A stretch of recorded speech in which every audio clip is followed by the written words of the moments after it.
Kumusta? Ako si Light mula sa Baguio. Dati ka na bang nanonood sa channel na to? Ang masasabi ko lang ay maligayang pagbubli. Kapag bago ka pa lang naman, ang masasabi ko naman ay mag-subscribe ka na dahil dito sa channel na to, matututo tayo ng Tagalog. Matututo rin tayo ng kultura ng Pilipino at iba pa.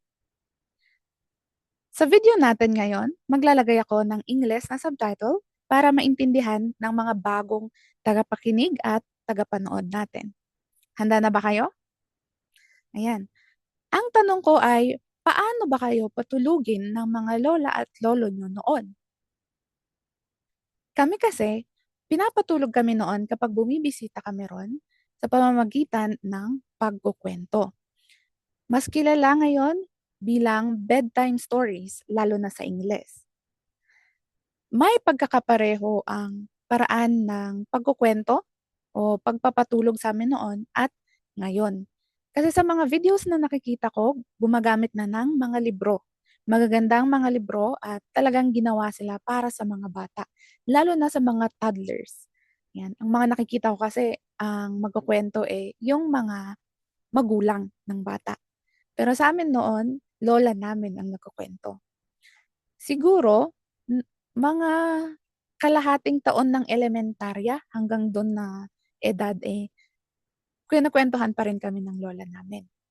At ang magiging pamagat natin sa video na to ay bedtime stories ni Lola. Tapos, ang i-feature natin ay ang kwento niya na pag-usapan natin ngayong araw. At ito ay tungkol sa kuto. Oo, kuto. Yung mga maliliit na insektong nakatira sa mga ulo natin, lalo na sa mga bata. Yung makate. Ayan. Noon kasi, noong mga bata kami, uso talaga yung maraming kuto yung mga bata. Hindi ko naman sinasabing lahat ng bata may kuto noon. Pero kadalasan, lalo na kapag nag-aaral ka na. Kasi noon, yung mga kalaro mo, pwedeng may kuto sila, o yung mga kaklase mo, pwedeng may kuto sila, at syempre, magkakalapit lang kayo. Pwede kayong maghawaan. At ang kuto, mabilis makahawa yan. Sa amin noon, sinasabihan kami, kasi syempre babae at mahaba ang buhok, mas madali daw kayong mahawaan ng kuto. Yan, kaya sinasabi ng lola namin noon na, magpagupit kayo, ganito, ganyan. Kasi daw, isa pa, kinakain daw ng buhok namin yung sustansya na dapat sa katawan namin. Kasi maliliit lang kami. Hindi kami tumangkad. Hindi kami nabiyayaan ng tangkad. Kaya yun yung sinasabi niya lagi. Pero, balik tayo sa kwento. Sa kwentong ito, ang unang karakter ay isang batang babae na mahabang buhok, maganda ang buhok. Itong batang to, syempre nag-aaral na siya. Mahilig siyang makipaglaro sa mga kaklase niya, sa mga kaibigan niya, at sa mga kapitbahay niya.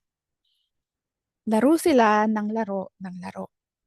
Ang problema, hindi niya gustong kinukutuhan siya. Kinukutuhan pala ang tawag kapag ipapatanggal mo yung mga kuto mo, yung mga lisa mo at iba pa.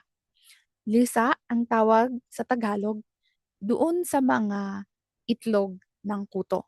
Sa Ingles ay nits.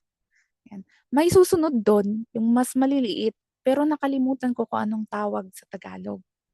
Pagkatapos nun, kapag lumaki, magiging kuto na siya. Yung mga mangingitlog na. Ganun, yung mga malalaki na. Ayan. Madami siyang kaibigan. Tapos, madami na din siyang kuto. Ayan. At syempre, normal din sa mga bata nun. At kahit naman sa mga nakikita kong mga pinsan namin na mas bata noon, ayaw nilang nagpapakuto kasi daw masakit at nakakainip at mas gusto nilang maglaro, syempre. Kasi kapag kukutuhan ka naman, isa-isahin yan, gaganyan-ganyan yung ulo mo. Syempre kapag bata, ligaling, ayaw na nakapirme. Kaya gusto lang maglaro, lumabas, at iba pa. Ngayon yung batang ito, lagi siyang sinasabihan ng magulang niya na halika na dito, kutuhan ka natin. Ayaw pa din. Hanggang sa dumami ng dumami daw yung kuto niya.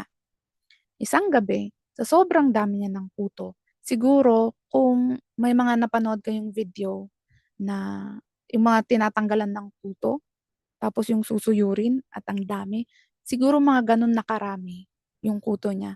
Isang gabi, sa sobrang dami, nilipad siya ng mga kuto. Oo, nilipad daw siya ng mga kuto. Dinala siya sa ibang lugar. Siguro sa ibang barangay o sa kabilang bundok, kung bundok man nakatira yung bata, basta sa ibang lugar. Hindi niya daw naramdaman na nilipad siya ng mga kuto. At sa sobrang dami ng kuto na yun, ay nabuhat siya. Yan. Paggising niya, nasa ibang lugar na siya. Tapos hindi na siya makauwi sa bahay nila. Kasi hindi niya alam kung paano na bumalik. Ganun lang kaiksi yung kwento na yun. Pero yung epekto niya sa amin nun, ng mga nakarinig, sa aming mga magpipinsan nun, parang, hala, nakakatakot naman magkaroon ng kuto. Dapat ipatanggal na natin kapag makati yung ulo natin, ipacheck na natin, ipatingin na natin baka may kuto na tayo. Ganon yung naging epekto sa amin nun na kapag sasabihin ng magulang namin o minsan mga tita din kasi, halika dito, tanggalin natin, tignan natin kung may kuto ka. Pupunta talaga kami. Tapos magsusuyod, ganyan. Kasi natatakot kami na baka paggising namin nasa kabilang lugar na kami, nasa kabilang barangay na kami dahil lang sa kuto. Kung titignan naman natin, hindi naman talaga lumilipad yung kuto at hindi ka din naman talaga kayang buhatin ng kuto. Pero siguro ginawa yung mga kwento na yun para magbigay ng babala o takutin yung bata o sabihan yung bata na dapat maging malinis ka, dapat naliligo ka araw-araw, dapat ipatingin mo yung ulo mo, lalo na kapag babae ka tas mahaba yung buhok mo kasi sa mga kalaro mo nga, pag nagkadikitan lang kayo ng ulo, pwedeng mahawaan ka ng kuto.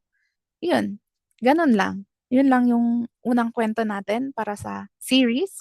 Kung gusto nyong maging series ang ganitong kwentuhan, bibigyan natin ng pamagat na bedtime stories ni Lola.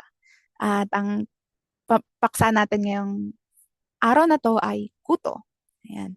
Marami pa siyang ibang mga kwento at minsan nag-iiba-iba din. Ang mga kwento daw na ito ay galing din sa mga matatanda noon, sa lola niya, sa nanay niya, na pinasa lang din sa kanila. Hindi marunong magbasa ang lola ko na yun, pero sa ganong paraan, napapasa yung mga ganitong kwento, yung mga ganitong storytelling nila, bedtime stories nila, na masasabi ko rin naman na magandang nangyari. Kasi hanggang ngayon, alam namin yung kwento na yun. At minsan na pag-uusapan pa din namin kung ano yung nangyari dun sa kwento na yun. Yun lang. At yun. Kung gusto nyong marinig ang ibang mga kwento ay mag-comment lang kayo sa baba ng video natin. Kung may mga suggestion, may mga katanungan ay mag-comment pa din. Siyempre, huwag kakalimutan ng mag-like, mag-share at mag-subscribe. Hanggang dun na lang. Maraming salamat sa panonood at paalam.